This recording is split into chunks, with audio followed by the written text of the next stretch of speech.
কামাল আছেন সাবেক স্বরাষ্ট্রমন্ত্রী এবং আওয়ামী লীগ নেতা ডক্টর মহিউদ্দিন খান আলমগীর, সহকর্মী ইমরান হোসেন সুমনও আমাদের সঙ্গে এতক্ষণ ছিলেন, তিনি আবারও এসে যুক্ত হবেন আমাদের সঙ্গে।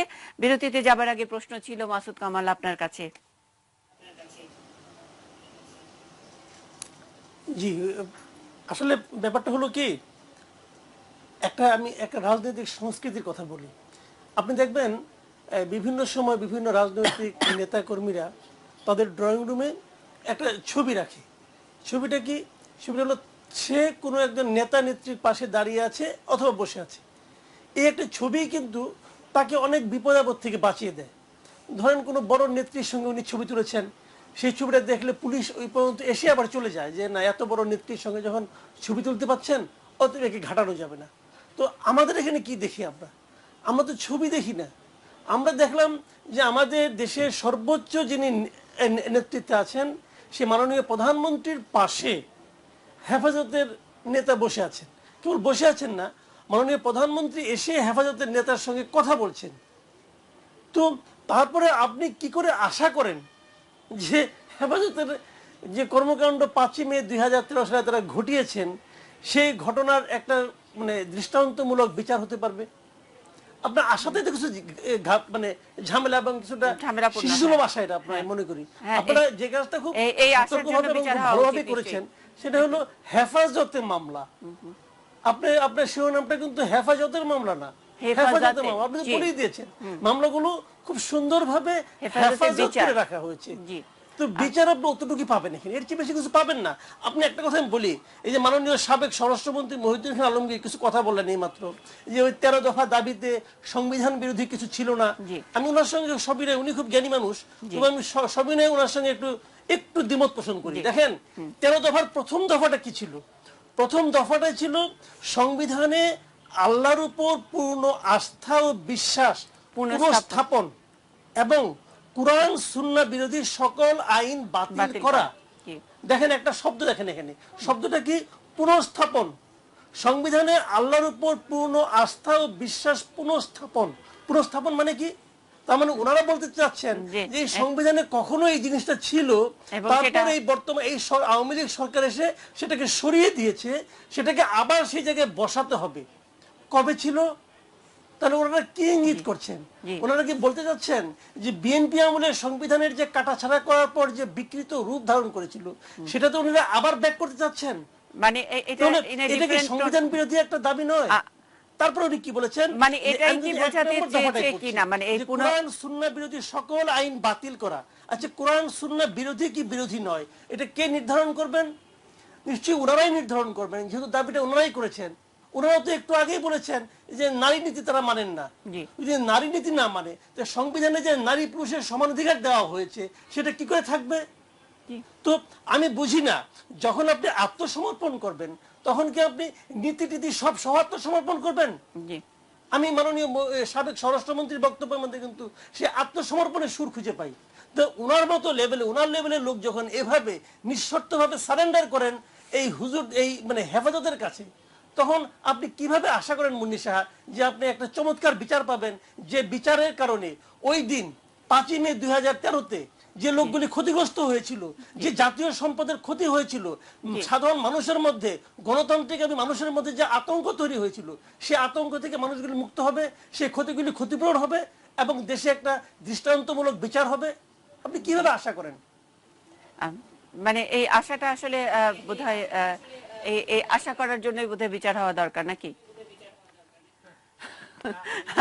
আমি ব্যারিস্টার তানজিব করে বসে আছেন। জি, ব্যারিস্টার তানজিব নিশ্চয়ই এটার জবাব দিবেন। পররাষ্ট্রমন্ত্রী কিন্তু এটা বলেন না যে তাদের দাবির মধ্যে 13টা দাবির মধ্যে কোনোটা অসাংবিধানিক ছিল না। অন দি কন্ট্রারি, আপনি যদি দেখেন তখন একটা সরকারের পক্ষ থেকে একটা বিবৃতি ছাপানো হয়েছিল। তখন প্রত্যেকটা ধারা, 13টা যে দাবি, প্রত্যেকটা দাবি কিভাবে সংবিধানের সাথে সাংঘর্ষিক এবং এই কারণে এই ধারাটা কোনোটাই মেনে নেওয়া যাবে না সেটা সরকারি প্রেস নোটের মাধ্যমে স্পষ্ট আকারে ব্যাখ্যা করে দেওয়া হয়েছিল। আমি একটা জিনিস আপনাকে করতে চাই, সেটা হচ্ছে পলিটিক্যাল ডাইমেনশনটা যদি দেখেন, সেটা হচ্ছে যে তার হেফাজতকে কিন্তু একদিক থেকে সরকার যে স্ট্র্যাটেজিটা নিয়েছে সেটা হচ্ছে তাদের সাথে কনফ্রন্টেশনে না গিয়ে তাদেরকে তাদের দাবি থেকে সরিয়ে নিয়ে এসে তাদেরকে অনেকটা পকেটের মধ্যে পুরে ফেলেছে। তো আপনি তো এটাকেও এক ধরনের কৃতিত্ব আপনাকে দিতে হবে, সেটা হচ্ছে যদি ওদের সাথে ওদের দাবি মানব না, ওদেরকে দমন পীড়নের হাতটা বেছে নিত সরকার, তখন কিন্তু মানে সারা বাংলাদেশে যে একটা নিরাপত্তার যে একটা হুমকি সম্মুখীন হতো সেটা কিন্তু অ্যাভয়েড করা গেছে। তো আপনি বলতে পারেন সেটা মানে হচ্ছে আপনি কি বলতে চান নিরাপত্তার হুমকিটা আসলে থেকে জাতিকে স্বস্তি দেবার জন্য এটা সরকারের পকেটে নেওয়া হয়েছে, এটাই বিষয়, নাকি এটার মধ্যে অন্য কোনো এটা রাজনীতি ওয়ান অফ আছে? The strategy, G, one of the strategy আমি বলতে চাই সেটা একটা, আমি সরকারকে এই স্ট্র্যাটেজিটা এক ধরনের কাজে দিয়েছে। আপনি জিনিসটা যদি দেখেন সেটা হচ্ছে যে হেফাজত তো এই দাবিগুলা করেছিল, এখন আমরা যেটা দেখতে পাচ্ছি সেটা হচ্ছে এই দাবিগুলোর কোনোটাই এখন হেফাজত করছে না, হেফাজতের কার্যক্রম মাইল্ড হয়ে গেছে। তার মানে হচ্ছে যে হেফাজতকেও আমরা এখন মোল্ড করে আমাদের পক্ষে নিয়ে আসতে পারার একটা সম্ভাবনা তৈরি হয়েছে। তো আমি যদি আমার এখানে খুবই একটা মানে অবান্তর প্রশ্ন আপনার মনে হতে পারে, মোল্ড করে আপনার পক্ষে আনার এত প্রয়োজনীয়তা কেন পড়লো? আপনার কি কনফিডেন্সে কোথাও দুর্বলতা আছে? আপনি আপনি কোথাও কি নিজেকে দুর্বল ভাবছেন? না, এখানে দুর্বলতার বিষয় না, সেটা হচ্ছে আপনি আরেকটি বিষয় বারবার করে আমরা যে ফুটেজটি দেখাচ্ছি, ধর্মপ্রাণ যারা মুসলমান আছে তাদের ভেতরে বিঁধেছে ওই দিনের ওই ঘটনা, বিশেষ করে মতিঝিলে এবং স্টেডিয়ামের সামনে যেভাবে কোরআন শরীফ পড়ানো হলো।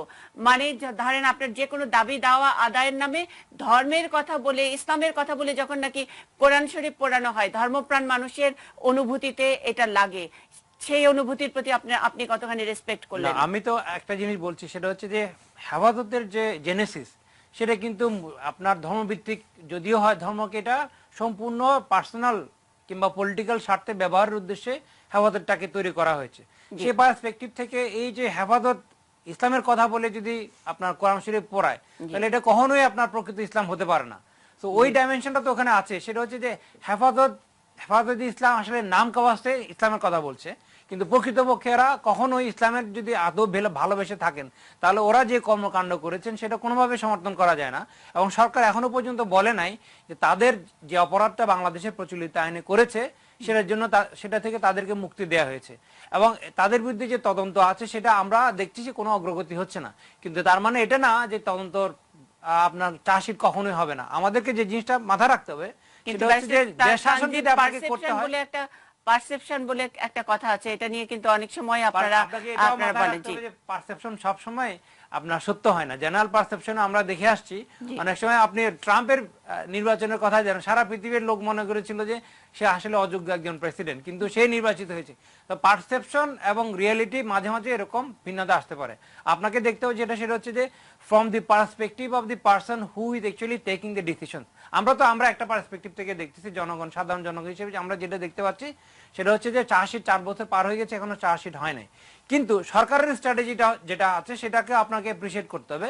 সেটা হচ্ছে আমি চার্জশিটটা পরে দিই, আগে এই যে তারা যে একটা থ্রেট তৈরি করেছে, আপনি তো এটা মানবেন যে এই যে আপনার শাপলা চত্বরে 3 দিন ধরে অবরোধ তৈরি করা এবং এর ফলে সাধারণ জনগণের মধ্যে এক ধরনের আতঙ্ক বিরাজ করেছে। তো সে আতঙ্ক থেকে জনগণকে মুক্তি দেওয়া গেছে, এবং পরবর্তীতে এরপর থেকে কিন্তু হেফাজত আর কোনো ধরনের সভা করতে পারে নাই। এই যে একটা হেফাজতকে কন্টেইন করা, এটাও কিন্তু সরকারের কৃতিত্ব। এবং এই যে কন্টেইন করার ক্ষেত্রে সরকার যে স্ট্র্যাটেজিটা নিয়েছে গত 4 বছর ধরে আমরা দেখেছি সেটা ফল দিয়েছে। এই কন্টেন্ট করার জন্য যেটা স্ট্র্যাটেজি বলছেন, সেই স্ট্র্যাটেজিটা হলো আপনার হেফাজতের কাছে নতজানু হয়ে কন্টেন্টটা করতে হবে। আমরা সরকারকে আরো বেশি শক্তিশালী, আরো বেশি বোল্ড, আরো বেশি ওপেন ভাবি। এবং আপনি বোল্ড মানে কি? বোল্ড মানে কি আপনি শুধু তাদের উপর খড়গহস্ত হয়ে তাদেরকে জেল জুলুম দিবেন, নাকি হচ্ছে আপনি এমন একটা স্ট্র্যাটেজি নিলেন যে এর ফলে যেটা হয় শান্তিটা বিরাজ করে। আপনার পিসের জন্য আমরা কি করি অনেক সময়, যে সাধারণ ক্ষমা ঘোষণা করি না। আপনাকে যে জিনিসটা বিচার করতে হবে সেটা হচ্ছে যে আমি একটা আমরা এটাকে বলি আসলে ইউটিলিটারিয়ান অ্যাপ্রোচ। সেটা হচ্ছে এমন, আপনি যখন ক্ষমতায় আছেন কিংবা আপনার বিচার ব্যবস্থা বলেন, শাসনতন্ত্র বলেন, সবকিছু আপনাকে একটা ব্যালেন্স তৈরি করার চেষ্টা করতেন। তখন আপনার একটা অবজেক্টিভ থাকে, সেই অবজেক্টিভটা হচ্ছে যে আপনি এমন একটা সিদ্ধান্তে পৌঁছাবেন, এমন একটা সমাধান বের করার চেষ্টা করবেন যেটা সকলের জন্য সবচেয়ে বেশি মঙ্গল বয়ে আনবে। হ্যাঁ, সে এখন এই ক্ষেত্রে কি দেখা গেছে, আপনাকে যদি একটু উদাহরণ হিসেবে দিই, সেটা হচ্ছে যে বর্তমানে যে প্রচলিত নিয়ম আছে সেটা হচ্ছে কওমি মাদ্রাসাতে যারা পড়ে তাদের সাথে সরকারের কোনো সম্পর্ক নাই। তার মানে হচ্ছে যে আমাদের মধ্যে আন্ডার দি কার্পেট একটা কমিউনিটি থেকে যাচ্ছে। তো আমরা এখন তাদেরকে স্বীকৃতি দিয়ে কি করছি সেটা হচ্ছে হ্যাঁ। সরকারের মধ্যে মানে ব্যবস্থার মধ্যে নিয়ে আসছি। এর যে উপকার হবে, মানে কৌশল কি আসলে সেটা? আর আমাদের জনগণ, আমরা যাদের কথা বলি, যাদেরকে আসলে বোকাই ভাবি, যে নানা রকম কৌশল জনগণের ভালো হচ্ছে এসব বলে যাদেরকে বোঝাতে চাই, তারা কিন্তু একটু অন্যরকম বুঝতে পারছেন। তাহলে কি রাজনীতিবিদরা ঠিকটা বোঝাতে পারছেন না? আমি ডক্টর মহিউদ্দিন খান আলমগীরের কাছে জানতে চাই।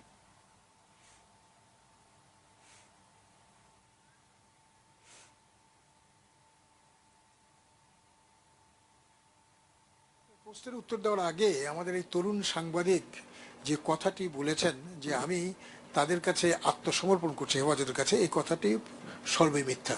বরং যেমনটি শেখ হাসিনার নির্দেশ অনুযায়ী সর্বাত্মক দৃঢ়তার সাথে আমরা শক্তি প্রয়োগ করে হেফাজতকে সেই দিন বাংলাদেশের প্রেক্ষাপট থেকে আমরা বিদায় করেছি। আমরা তাদেরকে এমন একটি শিক্ষা দিয়েছি যে শিক্ষার ফলশ্রুতিতে আর কোনোদিন তারা আইন নিজের হাতে নিতে স্পর্ধা দেখাবে না। এ কথা বলার পর আপনার প্রশ্নের উত্তরে আমি, আপনার উত্থাপিত প্রশ্নের উত্তরে আমি যেটা বলতে চাইবো তাহলে এই, যারা রাজনীতিবিদ তারা কিন্তু জনপ্রতিনিধি। জনপ্রতিনিধি হিসেবে জনগণের আশা আকাঙ্ক্ষা তাদের কর্মকাণ্ডে প্রতিফলিত করার দায়িত্ব তাদের। কাজেই ওই জনসাধারণকে ঠকিয়ে কিংবা জনসাধারণের দাবিকে অগ্রাহ্য করে তাদের আকাঙ্ক্ষাকে দূরে সরিয়ে রাজনীতিবিদরা চূড়ান্ত পর্যায়ে তেমন কোনো পদক্ষেপ নিতে পারেন না। বিশেষত সেসব রাজনীতিবিদ যারা কাজ করে থাকেন কিংবা প্রতিনিধি হিসাবে বিভিন্ন পদে বা কর্মবৃত্তে অবস্থান করছেন। তো এই কথা বলার সাথে সাথে আমাদের এও মনে রাখা সঙ্গত হবে যে জনগণের ইচ্ছা, জনগণের আশা আকাঙ্ক্ষা, জনগণের কার্যক্রম রাজনীতিবিদদের কার্যক্রমে যখন